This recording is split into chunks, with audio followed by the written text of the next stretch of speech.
এই যে ইন্নাল্লাহা জামিল ইউহিব্বুল জামাল, আমার আল্লাহ সুন্দর। আমার আল্লাহর জিকিরের মধ্যেও সৌন্দর্য আছে না নাই? তালিমের উদ্দেশ্যে সবাই মিলে জিকির করা যায়, কিন্তু চিল্লাফাল্লা করা যাবে না, লাফালাফি করা যাবে না। ওয়াজকুর রাব্বাকা ফি নাফসিকা তাদাররুআ ওয়া খাইফা, গোপনে জিকির করো, ভদ্রতার সাথে বিনয়ের সাথে জিকির করো। ওয়ালা তাকুম মিনাল গাফিলিন দুনাল জাহারি মিনাল কওল, চিৎকার চেঁচামেচি করে জিকির করো না। যারা চিকফাল দিয়ে হই হই হই হই করে, আছে না? হই হই হই হই হই হইয়ের ভিতরে আল্লাহর নাম আছে। হ্যাঁ, এই যে হুই হাই এই স্টাইলের যে জিকির, এটার ভিতরে আমার আল্লাহর নাম আছে? আল্লাহর নাম যদি না থাকে ওইটা জিকির হবে? কথা বলেন।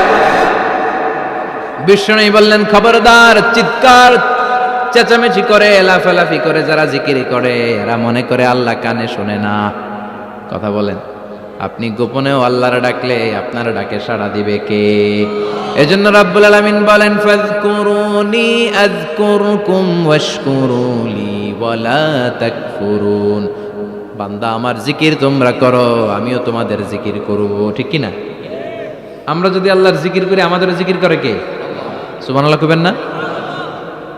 আমরা আল্লাহর জিকির করে, আল্লাহ নাকি আমাদের জিকির করে? জানো তো না কথা এটা? আবার হাদিসে কুদসিতে আল্লাহ বলেন, ফাইন যাকারানি ফি নাফসি যাকারতুহু ফি নাফসি। আমার বান্দা যদি একা একা আমার জিকির করে, আমি আমার বান্দারে একা একা স্মরণ করি। ওয়া ইন যাকারানি ফি মালাইন যাকারতুহু ফি মালাইন খায়রিম মিনহু। এরকম মহা সম্মেলন করে যদি কেউ আমি আল্লাহর জিকির করে, আমি এর চেয়েও বড় মহা সম্মেলন ফেরেশতাদেরকে নিয়ে করে আমার বান্দারে স্মরণ করি। আল্লাহ, ওয়া ইন তাকাররাবা ইলাইয়া শিবরান তাকাররাবতু ইলাইহি যিরাআন। আমার বান্দা যদি আমার দিকে এক বিঘত আসতে চায়, আমি আমার বান্দার দিকে এক হাত এগিয়ে যাই। আমার বান্দা যদি আমার দিকে এক হাত আসতে চায়, আমি আমার বান্দার দিকে দুই হাত যাই। ওয়া ইন আতানি ইয়ামশি আতাইতুহু হারওয়ালা। আমার বান্দা যদি আমার দিকে হেঁটে হেঁটে আসতে চায়, আমি আমার বান্দার দিকে দৌড়ে দৌড়ে যাই। সুবহানাল্লাহ পড়েন। এজন্য বিশ্বনবী বলেন, লা ইয়াজালু লিসানুকা রাতবাম মিন যিকরিল্লাহ।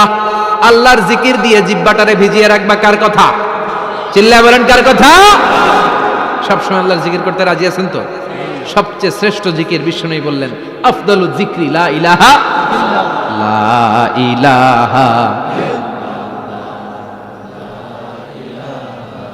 লা ইলাহা ইল্লাল্লাহু মুহাম্মাদুর রাসূলুল্লাহ সাল্লাল্লাহু। সবচাইতে শ্রেষ্ঠ জিকির লা ইলাহা। এর চেয়ে শ্রেষ্ঠ জিকির আছে? কথা বলেন।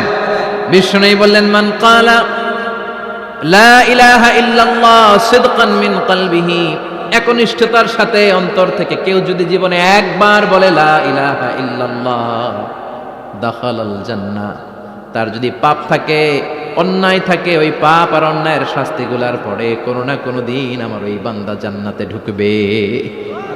একবার যদি খালিসান মিন কলবিহি সে পড়ে লা ইলাহা ইল্লাল্লাহ, তার জন্য জান্নাতকে অবধারিত করে দিয়েছে কে? আবার এটার নাম আল্লাহ দিয়েছে কালিমায়ে। কথা বলেন। দরাবাল্লাহু মাসালান কালিমাতান তাইয়িবাতান কাশাজারাতিন তাইয়িবাতিন আসলুহা সাবিতুন ওয়া ফারউহা ফিস সামা। সুবহানাল্লাহ।